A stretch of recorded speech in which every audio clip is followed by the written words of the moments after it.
Hello there. Welcome to this video where we're going to be going through a mock professional discussion. So what I've got here is the invite that my independent endpoint assessor has sent through. So Martin has sent this through already, and to join Teams, all we're going to do is click Join Teams Meeting. That's going to say Open Microsoft Teams. Leo, how are you? Hi, not too bad. Not too bad. How are you doing? Good. Not bad. So, are you okay for your PD? Your professional discussion? Ready to go. Okay, and have you got your notes and water and stuff like that? Are you okay with that? Yeah, just about. It's hot here today, so I can show it. Yeah, I know it's not great, is it? Not great, but not to worry. So just kind of a little bit of explanation on what PD is. Just a few kind of, mainly led by you, kind of just a bit of information on kind of any, professional things you've done that kind of go back into your, your CPD, and just give me examples and stuff like that. Okay. Just got to do a little introduction first, and then we'll kick into where we're going from. Okay. Good stuff. Okay, so it is it's Wednesday, the 19th of August 2020. My name is Martin Wade. I'm an independent endpoint assessor for NCFE. Today we're carrying out a team leader level 3 CPD PD with Leo Webster. Leo, have you got your ID there, please? Yeah, I do. Here's my ID. Yeah. Okay. And can I just check that's only you in the room? Are you aware of the appeals process? I am, yeah, thank you. Brilliant. Okay.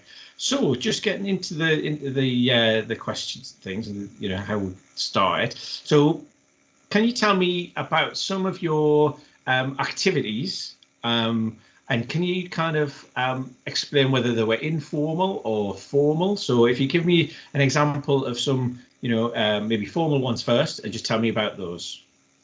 Yeah, sure. So in terms of formal education, I've been doing the qualification alongside the apprenticeship. Mm-hmm. So there's been formal teaching and education right the way throughout. One particular area that I can think of was the change management module that we did. So mm-hmm. within that module, it looked at, kind of what is change management and a couple of the well-known theories around change management. So one that stuck with me in particular is Kotter's 8-stage process for change management. Okay, and how's that learned? How's that been pertinent to your role? Oh, at the moment it's a it's a daily occurrence, really.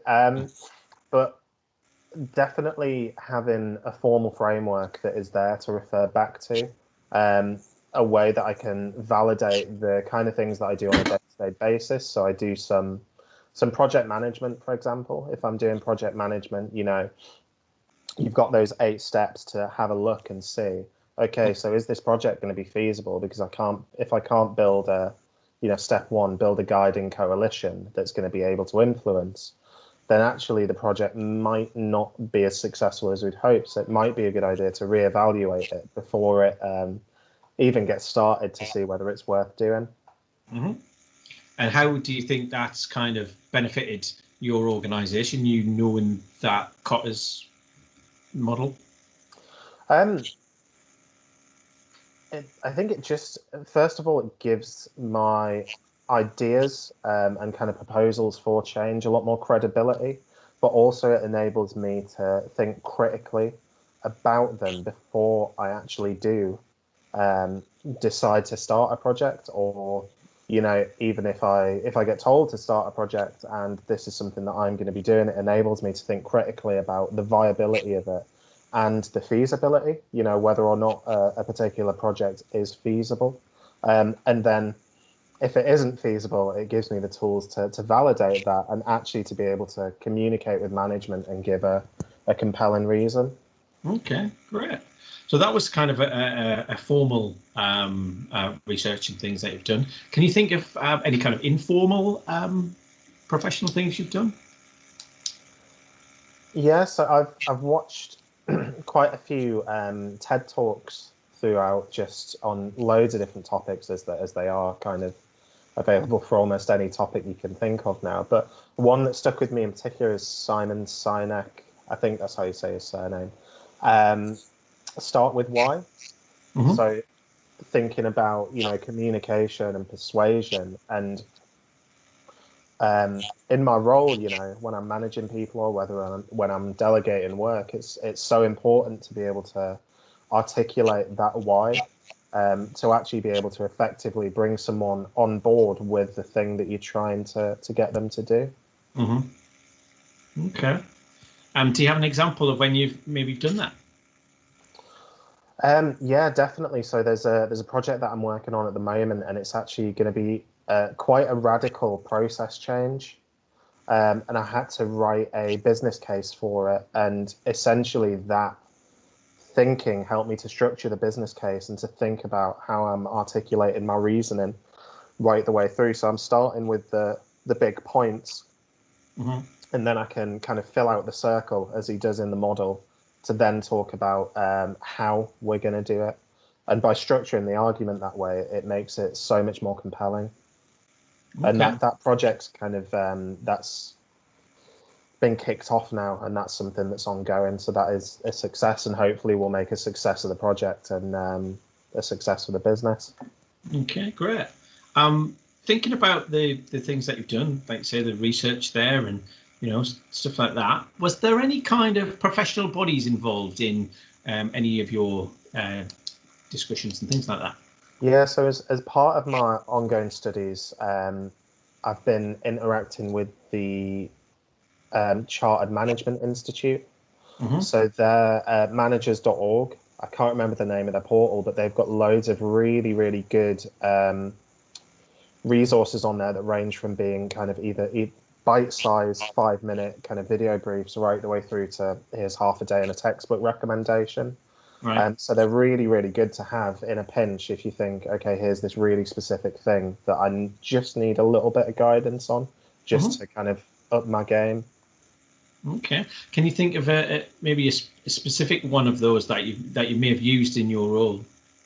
Yeah, so their section on strategic thinking is really, really good, really useful, and a couple of different models to really help assess the circumstances around. So, with strategic thinking, even something as simple as a SWOT analysis. And you can do a SWOT. One of the things my tutors told me to do actually that was really, really quite good, and it never occurred to me to do this, but was do a personal SWOT.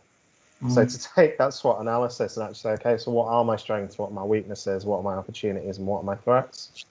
And you can just apply it in so many different ways. So that's something that I have been applying to projects. So, what are the opportunities and threats to a particular project, and what are the strengths and weaknesses of it? Okay, great. Thinking about some professional discussions that you've had with maybe your line manager or your tutor or things like that. Can you give me an example of one of those that you've had and what was kind of discussed in there and things like that?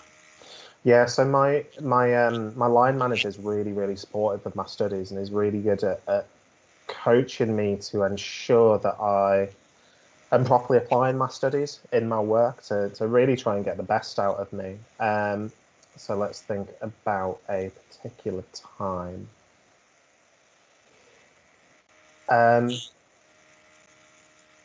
So going back to, or not going back to, thinking about kind of leadership and management styles. Mm-hmm. If I've been to my line manager with a particular problem that I've needed guidance on, she's kind of prompted me about particular management styles or leadership styles, and just I think that's the thing with coaching, isn't it? It's already in you. You just need someone else to kind of eke it out of you. Yeah. And essentially, then I was able to kind of rationalize the problem and then go into what management styles would be appropriate to use in that particular situation. It was really, really helpful. Okay, no worries. Okay, that's great. That's pretty much it from me. Is there anything you want to add? Is there any questions you want to ask?